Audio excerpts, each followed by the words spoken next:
Sidang dilakukan untuk memutus perkara pidana atau perdata, namun proses persidangan seringkali terkendala.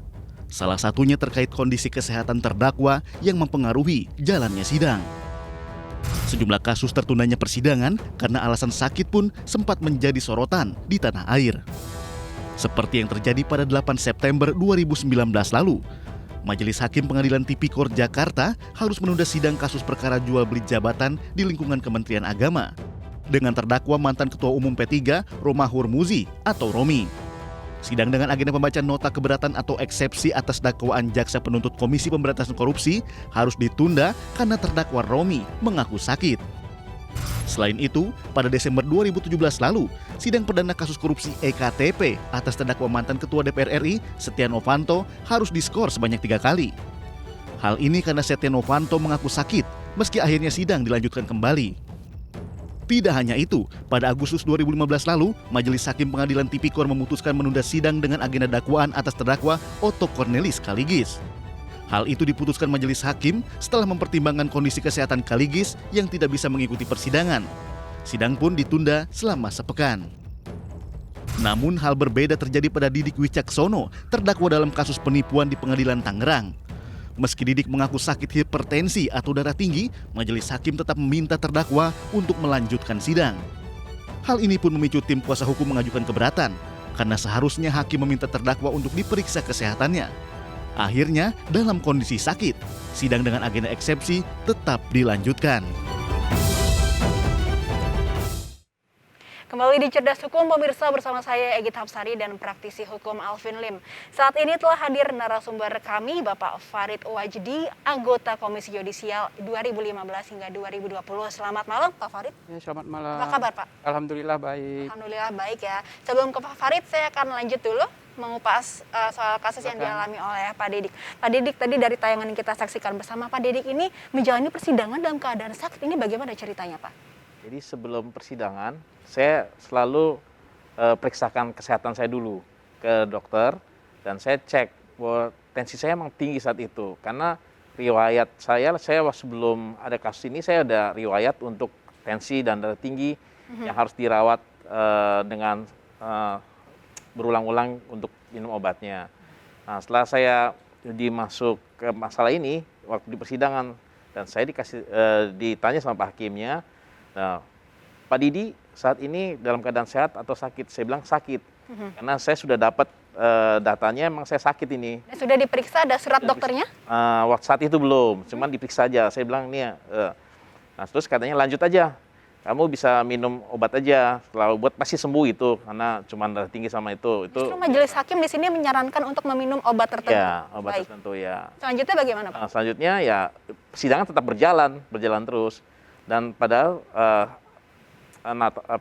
pengacara saya, Alvin Lim, sudah bilang ini orang sakit nggak bisa dilanjutkan sidangnya karena berdasarkan undang-undang ini harusnya di-stop, diperiksa dulu orang nih yang sakit ini, tapi tetap dilanjutkan. Berarti waktu itu sempat mengajukan penangguhan penahanan juga ya, melalui kuasa hukum Bapak Alvin Lim. Pak Alvin, waktu itu bagaimana proses pengajuan penangguhan penahanan dari Pak Didik? Jadi awalnya ketika kita tahu bahwa Pak Didik sakit, sesuai undang-undang kan dan HAM itu semestinya yang dilakukan oleh Majelis Hakim itu memeriksakan dulu. Jadi jangan kita serta-merta ada pengakuan terdakwa sakit, langsung oh ya udah sakit, kasih. Enggak, diperiksa. Nah itulah yang kita mintakan. Jadi sebenarnya kita nggak langsung memintakan penangguhan, tapi kita memintakan kepada Majelis Hakim untuk memeriksakan terdakwa ini ke dokter. Baik. Apakah benar sakit atau pura-pura sakit atau bohong? Kan kita mau tahu kan? Sudah diperiksa ya? Justru sama hakim tidak mau memeriksakan ke dokter. Nah, Pak Farid ini bagaimana nih selaku KY dari Komisi Yudisial ini menanggapi perilaku hakim yang membiarkan terdakwa dalam keadaan sakit namun persidangan masih terus berlanjut? Ya, terima kasih. Ada yang harus dipahami ketika perkara sudah masuk pada fase persidangan. Yang pertama, para pihak tentu khususnya adalah hakim yang lebih utama karena hakim yang memimpin proses persidangan harus memahami hukum acara, hukum formal dari proses persidangan itu. Lalu kemudian yang kedua, hak asasi manusia itu harus dihargai. Lalu yang ketiga adalah berkaitan dengan kode etik. Kode etik hakim pada saat memimpin persidangan. Nah, kalau tadi prosesnya sudah disampaikan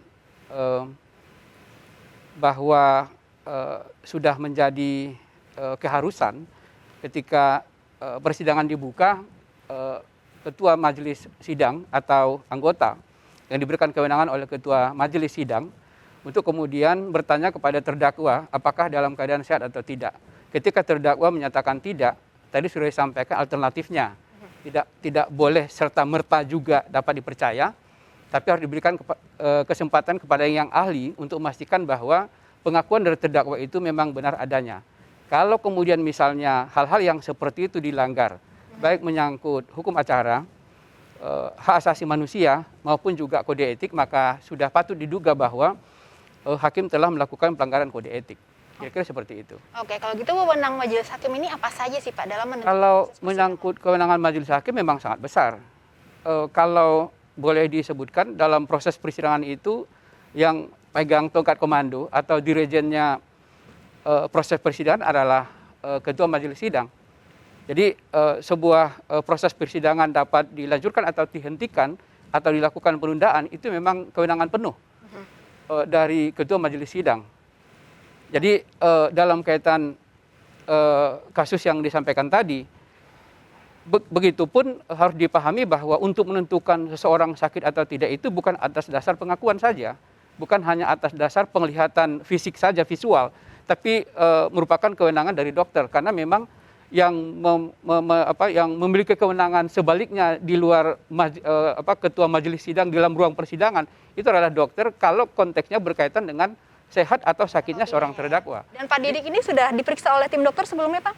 Sudah diperiksa dan ada suratnya. Dokter dari pihak mana yang memeriksa Pak Didik? Itu dokter yang di LP ya. Dokter dari LP-nya langsung ya? Iya. Jadi sudah ada keterangannya ya. Baik, ini kan sudah ada surat keterangan bahkan dari Makanya dokter tadi LP di ya? bagian penjelasan saya sebutkan bahwa dari proses ini patut diduga bahwa hakim telah melakukan pelanggaran kode etik. Karena secara prosedural ada hal yang dilanggar, yaitu hak terdakwa ketika menyatakan sakit tapi kemudian proses dilanjutkan, itu pelanggarannya sudah cukup serius ya, karena menyangkut hukum acara, menyangkut hak asasi manusia, menyangkut juga kode etik yang seharusnya hakim juga atau siapapun yang ada dalam ruang persidangan itu memang harus mematuhi kepada kode etik itu. Baik, jadi Di memang konteks hakim tentu kode etik perilaku hakim. baik, jadi memang benar ada pelanggaran kode etik di sini ya. Diduga. Patut diduga ada pelanggaran kode etik. Patut diduga ada pelanggaran kode etik di dalam proses persidangan ini ya. Baik, terima kasih Pak Farid. Pemirsa, sebelum kita melanjutkan dialog, kami memiliki infografis mengenai hak-hak terdakwa dalam persidangan. Mengacu kepada Kitab Undang-Undang Hukum Acara Pidana atau KUHAP, setiap tersangka ataupun terdakwa memiliki hak-hak hukum yang wajib dilindungi dan berikut beberapa pasal yang tertuang dalam Undang-Undang Nomor 8 Tahun 1981.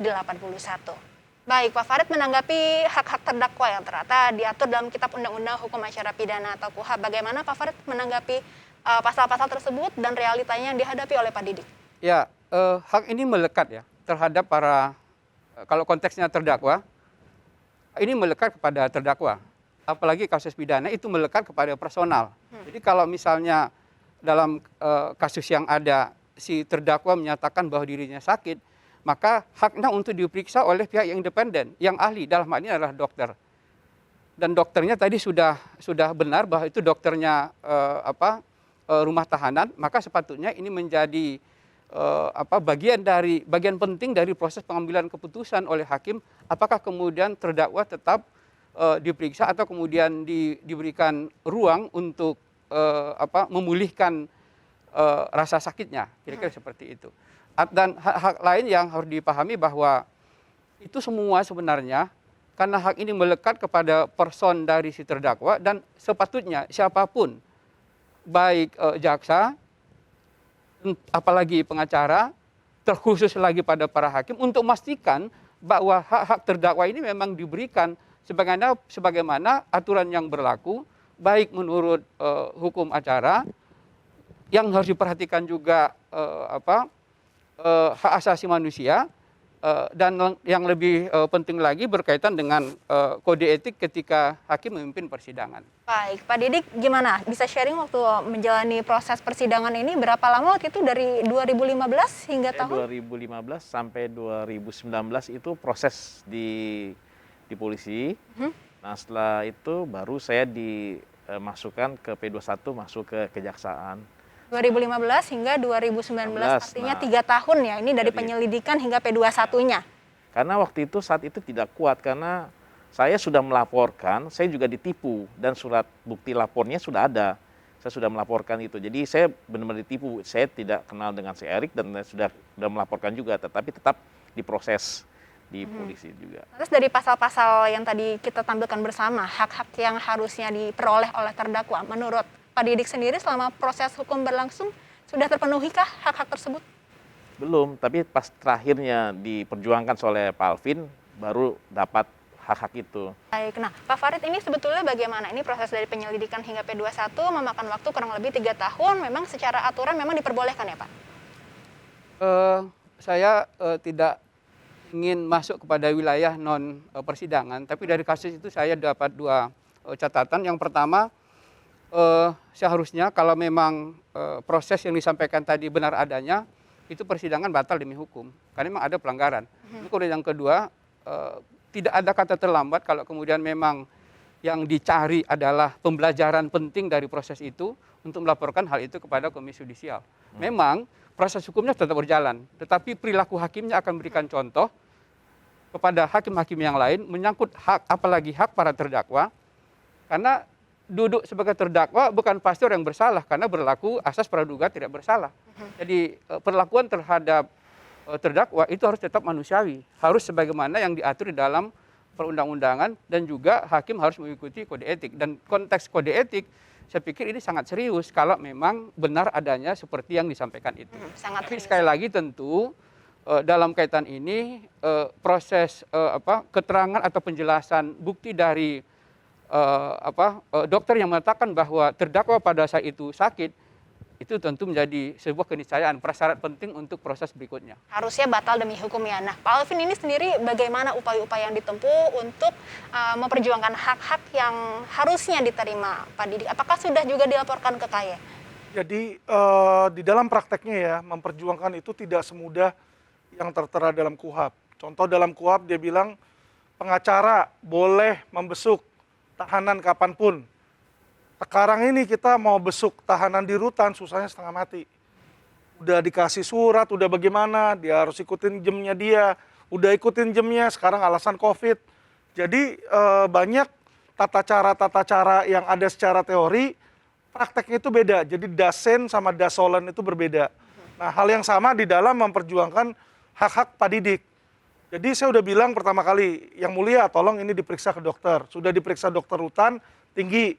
Akhirnya saya berhasil mendapatkan untuk diperiksa di dokter Adiaksa. Itu pun setelah saya adukan bukan ke Komisi Yudisial, tapi saya adukan ke pihak kepolisian, pasal 421. Kepolisian ya, baik. Ya, jadi oknum hakim tersebut saya adukan karena kita ada rekaman sidang, menyatakan bahwa hakim itu bilang, kamu minum aja obat ini.